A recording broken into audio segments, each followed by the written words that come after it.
Brain rot. Saat scroll HP bikin otak pelan-pelan lumer. Pernah ngalamin gini? Niatnya buka HP cuma 5 menit sekadar ngecek chat atau notifeh, tahu-tahu pas lihat jam, udah 2 jam lewat, tugas belum kelar, badan pegel, mata perih, kepala pusing, tapi anehnya, jempol masih aja geser layar. Seakan-akan otak kita nyerah, cuma nurut sama algoritma. Itulah yang sekarang disebut orang dengan istilah keren tapi menakutkan. Brain rot.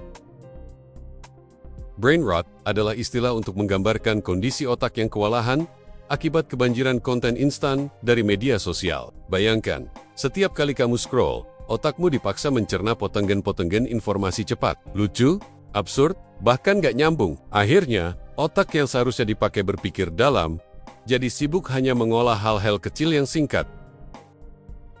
Kalau otak sehat diibaratkan mie instan yang dimasak pas, kenyal dan enak dimakan, maka otak yang kena brain rot ibarat mie instan yang kelembekan, hancur, dan gak ada rasanya. Dengan kata lain, semakin sering kita konsumsi konten instan, otak jadi semakin susah dipakai untuk berpikir mendalam. Paparan video singkat berulang-ulang membuat otak cepat lelah.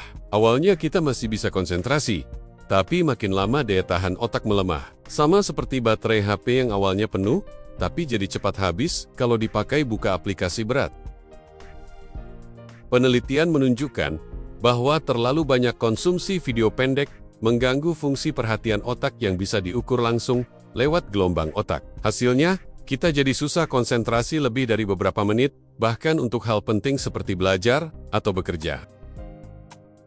Banyak orang bangga bisa multitasking digital, padahal itu sebenarnya cuma ilusi. Otak kita bukan komputer dengan banyak prosesor. Faktanya, otak hanya bisa fokus penuh ke satu hal dalam satu waktu. Saat dipaksa mengerjakan banyak hal sekaligus, kualitas kerja jadi menurun drastis.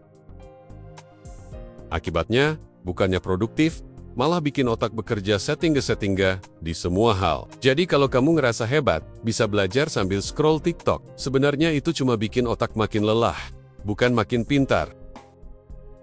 Kebanjiran informasi bikin otak kayak hard disk yang penuh. Setiap notifikasi, pesan, dan konten baru masuk, kapasitas memori jangka pendek kita cepat overload. Otak jadi sulit membedakan mana yang penting dan mana yang sekadar hiburan. Otak yang kelelahan akhirnya memilih jalur termudah, hiburan instan. Itulah kenapa banyak orang lebih rela habiskan waktu scroll video lucu ketimbang mengerjakan tugas. Ini bukan karena malas semata, tapi otak mencari cara tercepat untuk mengurangi stres.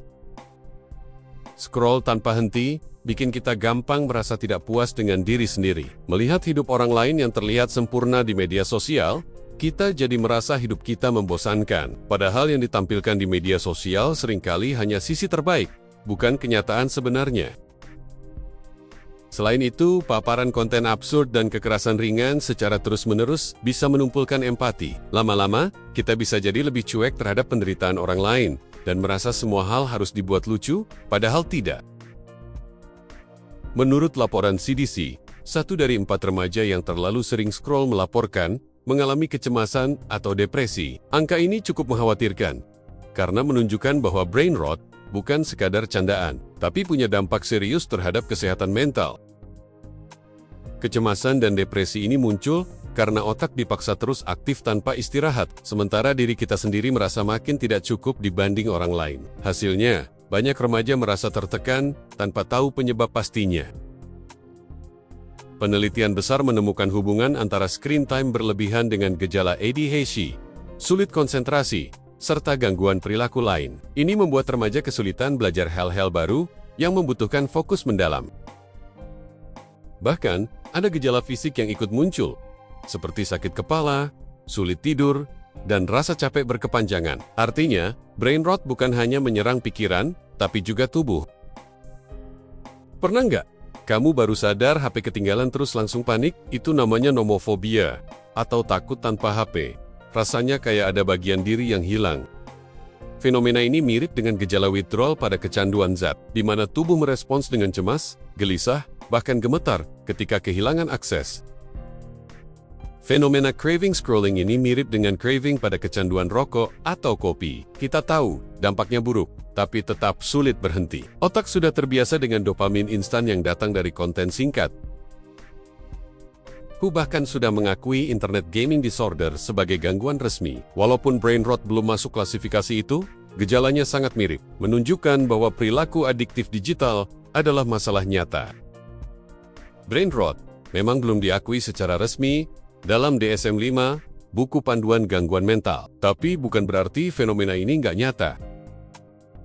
Banyak psikiater melihat brain rot punya pola sama seperti kecanduan lain. Jadi, meski belum resmi, brain rot sudah dianggap masalah serius yang butuh perhatian. Brain rot menciptakan lingkaran setan. Kita buka HP untuk sebentar, tapi ternyata berjam-jam. Setelah itu merasa bersalah, tapi besoknya diulang lagi. Akhirnya, waktu habis, produktivitas hancur, tidur berantakan, tapi tetap sulit berhenti. Seperti kecanduan, siklus ini terus berulang. Fenomena ini melahirkan generasi instan. Semua ingin cepat, praktis, tanpa proses panjang. Dari hiburan sampai belajar, semua harus dalam versi singkat. Akibatnya, interaksi sosial jadi dangkal. Obrolan panjang diganti dengan chat singkat, dan rasa dekat diganti dengan like atau komen. Bagi para psikolog dan psikiater, brain rot adalah tantangan baru. Mereka harus memahami pola baru ini untuk membantu pasien.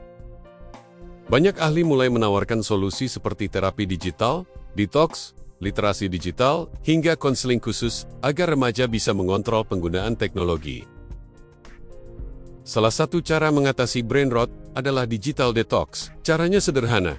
Matikan notifikasi, jauhi HP beberapa jam, dan lakukan aktivitas lain seperti membaca atau olahraga. Dengan begitu, otak mendapat kesempatan untuk pulih, fokus meningkat, rasa cemas menurun, dan hidup terasa lebih nyata. Gunakan teknologi dengan bijak. Jangan biarkan algoritma menguasai kamu. Atur waktumu sendiri. Kalau kamu bisa mengendalikan scroll, HP akan jadi alat yang membantu hidup, bukan racun buat otakmu. Brain rot bukan berarti otakmu rusak permanen, tapi kalau dibiarkan, ia bisa mencuri fokus, waktu, bahkan kesehatan mentalmu. Mulailah dari hal kecil, kurangi screen time, pilih konten berkualitas, dan beri otakmu ruang untuk bernapas.